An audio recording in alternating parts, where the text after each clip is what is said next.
Կաթողիկոսի հեռացումը պահանջող եկեղեցու բարենորոգման համակարգող խորհուրդը, որի կազմում է նաև վարչապետ Նիկոլ Փաշինյանը, կոչ է արել չեղարկել արտերկրում եպիսկոպոսատ ժողով գումարելու մայրաթոռի որոշումը։ Հայտարարել, որ վարչապետին միացած բարձրաստիճան հոգևորականներից որևէ մեկը չի մասնակցելու Ավստրիայում նախատեսված ժողովին։ Մյուս եպիսկոպոսներին էլ հորդորել հետևել այդ օրինակին։ Պնդել են, որ արտերկրում ժողով անցկացնելու որոշումը կայացրած Գերագույն հոգևոր խորհուրդը անվավեր կառույց է, քանի որ դրա լիազորությունների ժամկետը ավարտված է։ Բացի այդ, կարծում են, որ չի պատճառաբանվել, ինչու եպիսկոպոսների հավաքը չի անցկացվում մեջբերում իր անկախությունն ամրապնդող Հայաստանի Հանրապետության պայմաններում մայրաթոռ Սուրբ Էջմիածնում։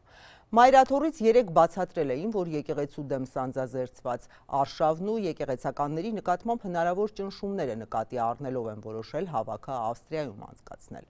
Եպիսկոպոսատ ժողովը նախագահում է ամենայն հայոց կաթողիկոսը։ Դրան մասնակցում են առաքելական եկեղեցու բոլոր եպիսկոպոսները։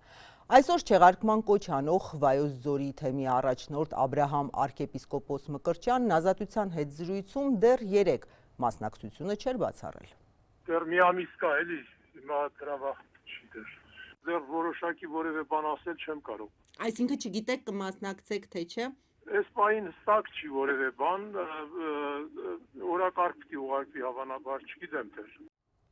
Մայրաթոռի փաստաբանն էլ պետական մարմիններին է մեղադրում կաթողիկոսին հավատարիմ հոգևորականների նկատմամբ խտրական վերաբերմունքի համար։ Բերելով Մայրաթոռի արտաքին հարաբերությունների եւ արարողակարգի բաժնի տնօրեն Նաթան արքեպիսկոպոսի եւ Աղան Աբեղայի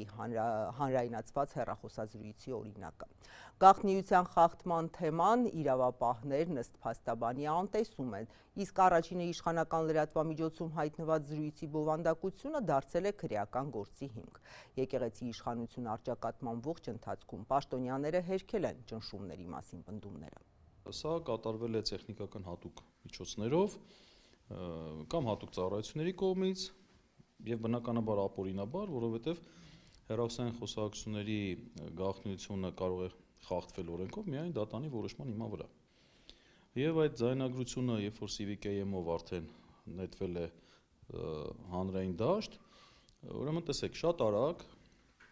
քննչական կոմիտեն քրեական վարույթ նախաձեռնեց։ Եվ ոչ թե հեռախոսային խոսակցության գաղտնիության խախտման հիմքով, այլ այն հիմքով, որ այդ խոսակցության մեջ իբրև հավաքի մասնակցելու հարկադրանքի տարեր են տեսնում։ Եվ երբ որ ես հաղորդում ներկայացրեցի, ասի, որ այսպիսի բան կա, արդեն իսկ ակնհայտ է, որ գաղտնիության տարը խախտված է։ Փոխանակ իրենք վարույթ նախաձեռնեն եւ այդ մասն էլ դա էլ ստուգեն, այդ հանգամանքներն էլ ստուգեն, որովհետեւ օբյեկտիվ լինեն։ Իրենք արեցին ուղիղ հակառակը, այսինքն քրեական վարույթ նախաձեռնելուց հրաժարվեցին, այնուհետեւ բողոքեցի գլխավոր դատախազությունը մերժեց եւ նոր արդեն բնականաբար գնացի դատարան։ Ավելին Նաթան Սրբազանը իմ տեղեկություններով, երբ որ որպես վկա հարցաքննվել է իր հետ կապված այդ հարուցված նախաձեռնված քրեական վարույթով, նա այնտեղ է պաշտոնապես հայտարարել է, որ դա ապօրինի ձայնագրություն է։ Այսինքն վարույթն իրականացնող մարմինը ուներ այդ տեղեկությունը, ուներ այդ անհամաձայնությունը, որ այստեղ կա այլ հանցագործության հատկանիշներ։ Քննիչը հաղորդման մեջ չկա հանցագործության մասին որևէ տեղեկություն եւ այլ եւ այլ։ Նման շաբլոնային, ասենք, ձևակերպումներով ուղղակի հրաժարվել էր իր պարտավորությունից։ Այս ամենը խոսում է նրա մասին, որ հայ առաքելական Սուրբ եկեղեցու եւ եկեղեցականների նկատմամբ կա խտրական վերաբերմունք